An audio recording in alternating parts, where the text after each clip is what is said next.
The votes have been cast. Now Mexico waits to find out who will be the country's next president.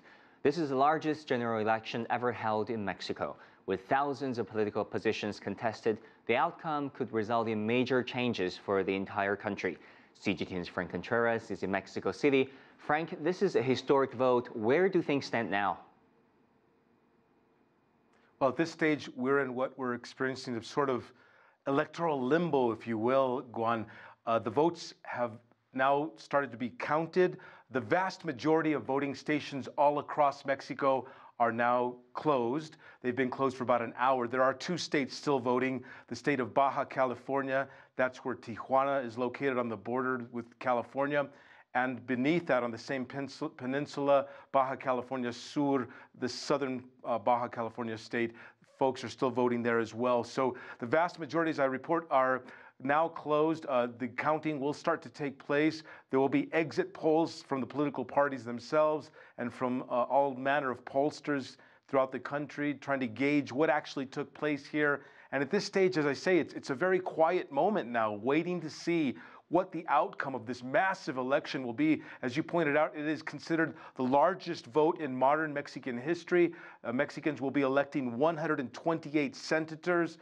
That's all the senators that Mexico has. They'll also be electing 500 deputies from the lower house of Congress, and of course, 8 governors across Mexico, states across Mexico. So we're waiting to see the outcome here, and if polls indicate the winner, as we've been reporting here, it could be the left-leaning candidate, Andres Manuel Lopez Obrador, who was the former mayor of Mexico City. Juan. Mexicans are voting today in what officials say is the biggest election in the nation's history. It could decide the future path of economic development in the world's largest Spanish-speaking nation. Television cameras captured the moment when the candidates cast their ballots. Polls say a left-leaning former Mexico City mayor, Andres Manuel Lopez Obrador, is expected to win this election. This elementary school in an upper-middle-class Mexico City neighborhood is one of more than 150,000 voting stations set up across the country. Early voter turnout was relatively low here, according to the people monitoring this voting station, perhaps, they say, because of World Cup football matches taking place today. Here's a look at the 6 ballots that are being used on this election day, and voters are depositing them on this side here, these see-through plastic boxes, part of the process of transparency in Mexican elections. 21-year-old Maria Fernanda Valdez, a university student, voted for the first time in her life. She says she wanted to feel excited about this election, but she does not. Honestly, I feel sad about this, but I must say I do not feel that any one of the candidates represents me. But I had to choose one because as citizens, that is our duty.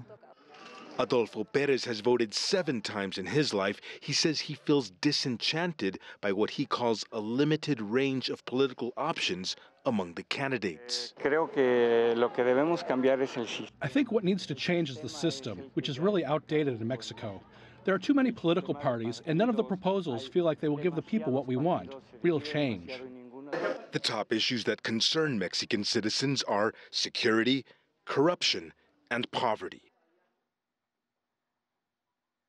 And so the votes are being counted at the local level now, and they'll be sealed inside containers.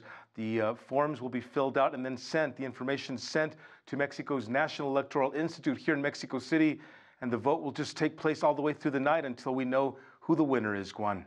Franc Contreras has been monitoring the election in Mexico. Thank you so much.